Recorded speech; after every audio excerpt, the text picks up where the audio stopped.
A ver, vamos a ordenar un poco el discurso sobre este tema. Este tema es amplísimo. Yo simplemente quiero hacer un comentario anecdótico totalmente, pero este tema, y además un debate viejo, bastante viejo, que de hecho hay dentro de la propia Metallium, hay un montón de foros abiertos discutiendo sobre bandas específicas.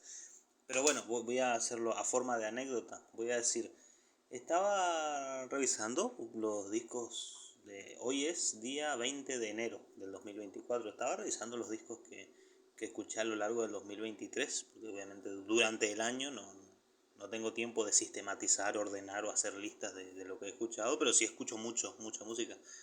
Discos nuevos que salen a lo largo del año.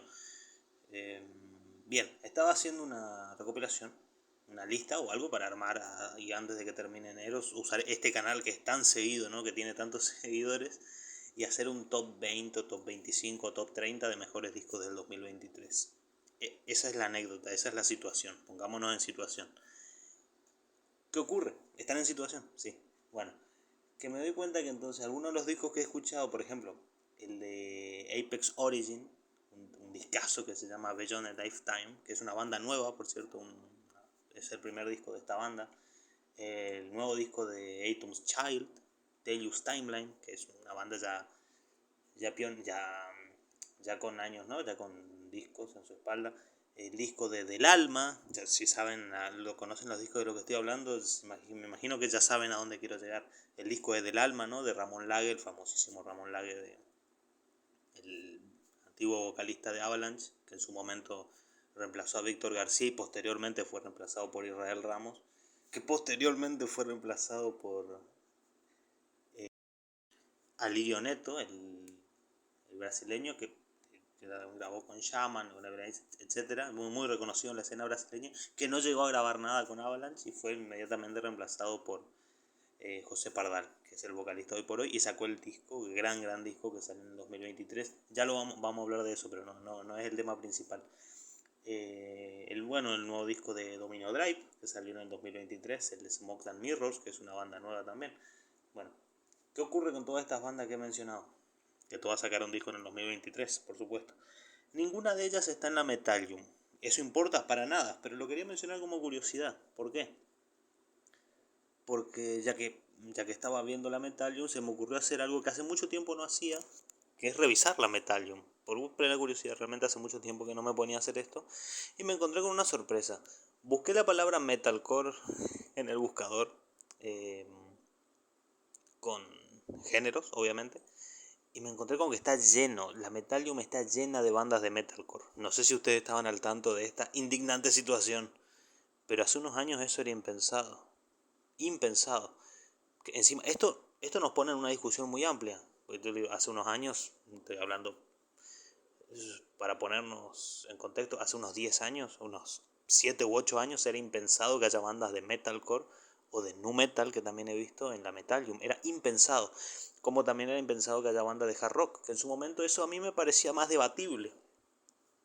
Porque había muchos exigiendo la presencia de bandas de metalcore, pero ya hace un tiempo empezaron a aparecer, ustedes seguro lo notaron, por la mezcla de la escena del deathcore técnico con el brutal death metal y demás, empezaron a aparecer bandas de deathcore, bandas de metalcore, bandas de technical deathcore y demás, que es debatible qué tan metal son, y no es por ponerse true, es simplemente por poner categorías, porque justamente en línea con esto había leído ya hace un tiempo en uno de los debates del propio foro de la Metallium, cuando hablaban de incluir o no incluir a Whitesnake o AC/DC, no recuerdo cuál era la banda que estaba en disputa, y uno de los argumentos era, si seguimos abriendo el abanico, o sea, si seguimos permitiendo la entrada de bandas de hard rock porque suenan heavies, vamos a terminar poniendo a los Beatles. Y ese es un extremo, pero fue peor, no pusieron a los Beatles, pusieron bandas de metalcore. No lo sé, pero también como curiosidad me doy cuenta de que TNT ya estaba, así que eso no es sorprendente. Pero Dokken está, Skid Row, bueno, Skid Row siempre estuvo, así que no es sorprendente. Def Leppard está en la Metallium, Wasp está en la Metallium, Quiet Riot está en la Metallium, Twister Sisters está en la Metallium. Y acá hay una cosa interesante, por ejemplo, Ginebra, que es una banda que sacó su primer disco en el 2022, que se llama We Belong to the Stars, es una banda de hard rock, que a mí me gustó mucho ese disco, por cierto, pero es una banda de hard rock. Entonces, ¿con qué criterio Ginebra está presente, pero no está Dominio Drive, por ejemplo? Que suenan idénticas. Y es curioso, ¿no? ¿Y por qué hay un lugar en la Metallium para Skid Row o para Def Leppard, pero no lo hay para China, o para Angélica, o para Atom's Child? Atom's Child, que suena como suena. O para Black Shawn, por ejemplo. O para Skagarrak, que es una banda legendaria al nivel de TNT o de Europe dentro del Hey. ¿Y por qué no está Europe? Ya que viene a cuenta, ¿no? ¿Por qué no está Europe? Entonces hay que poner bien claras las definiciones. Porque también hay otra cuestión que es interesante. Desde siempre, desde que tengo memoria, bandas que no son esencialmente de metal, pero que tienen relación directa con la escena del metal o con los músicos del metal. Y no estoy el ejemplo más típico de esto que acabo de describir, el ejemplo más típico son las bandas de shoegaze y de post-rock. ¿Por qué? Porque en un momento, no sé si ustedes recuerdan, esto fue hace menos tiempo, pero fue ya hace unos años, se empezó a ver el movimiento dentro del black metal depresivo, se empezó a mezclar con el avant-garde y empezaron a surgir muchas bandas que compartían músicos o escena con bandas de black metal depresivo, de estas de sonido más shoegaze, más experimental, pero esencialmente eran bandas de post-rock, o de shoegaze, o de dream pop incluso. Bandas empezaron a cambiar sus sonidos, intercambiaban integrantes, proyectos paralelos, etc. Hay un músico que yo admiro muchísimo y ustedes lo saben, que es Tim J3. Ok, Auster es un proyecto que es esencialmente black metal depresivo, con elementos shoegaze, elementos post-rock, lo ponemos. Ahora, Grey Waters, que es un proyecto que a mí me encanta, pero eso es metal, eso está más cerca del post-rock. Entonces lo vamos a debatir. Eso, por ejemplo, tendría que tener lugar en la Metallium, como lo tiene Auster. Es debatible. Pero ¿saben por qué es curioso? Porque, por ejemplo, cosas como Place Bidon tienen lugar en la Metallium porque es Michael Kiske. Sinceramente, porque tiene relación directa con la escena del metal o por un músico de metal, una leyenda enorme en este caso, pero Place Bidon es metal o es hard rock. Igual esto lo vamos a poner entre comillas porque, como digo, si le das lugar a bandas de metalcore, mañana aparece Alesana y nadie puede decir nada porque musicalmente los criterios establecidos permiten que entre Alesana y que nadie se sorprenda que aparezca Alesana, porque está lleno de bandas de metalcore que yo no las escucho, pero vi la lista y es enorme. Entonces, y ni siquiera es metalcore barra heavy metal, no, metalcore puro. Así, entonces es muy llamativo. Pero también no podemos indignarnos cuando desde siempre, desde que tengo memoria, desde que empecé a escuchar metal hace como 18 años y conozco la Metallium, proyectos como Abruptum, por ejemplo, recuerdan ese proyecto muy malo de Morgan Hackanson, que Morgan Hackanson es obviamente una eminencia, guitarrista y fundador de Marduk, que cuenta la leyenda que es uno de los que tiene un collar con trozos del cerebro de Dead. Bueno, eso son leyendas urbanas. Algún día hay que hablar de eso, pero no viene a cuenta ahora.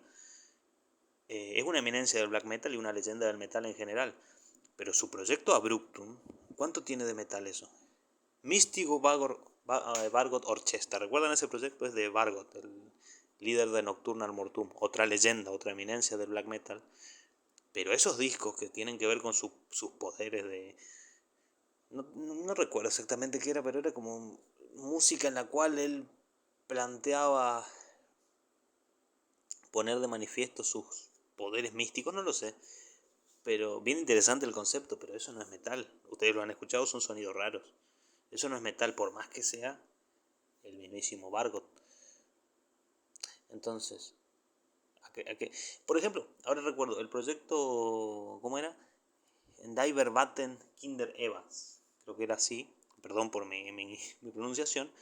El proyecto de Protector que junto con Silenius son, recuerdan, Summoning. Banda, palabras mayores, Summoning. Pero eso es, de hecho en la propia Metallium está categorizado como Neoclassical Dark Wave. Pero porque es Protector está en la Metallium, aunque no sea metal, desde criterios musicales. Entonces es muy curioso. ¿Por qué China no va a estar entonces? Si están estas bandas, estos proyectos. Música Dungeon, esa música ambiental, como la que supo ser Barbie Kernes en un momento. Hay proyectos que dedicados exclusivamente a eso, a música con sintetizadores, que están en la Metallium, porque comparten escena, comparten público, comparten esencia, o no sé cuál sería el argumento detrás. Pero extrañamente no hay lugar para Dream Hunter, por ejemplo, que es una banda de hard rock super heavy. Así que la cosa está confusa, muy muy confusa últimamente. No sé, habrán que ordenar sus ideas. Por mi parte, bueno, no sé, es interesantísimo el tema, pero yo no, es para debatirlo, no para hacer un monólogo. Simplemente quería mencionar esta curiosidad. Sí, larga vida al metal.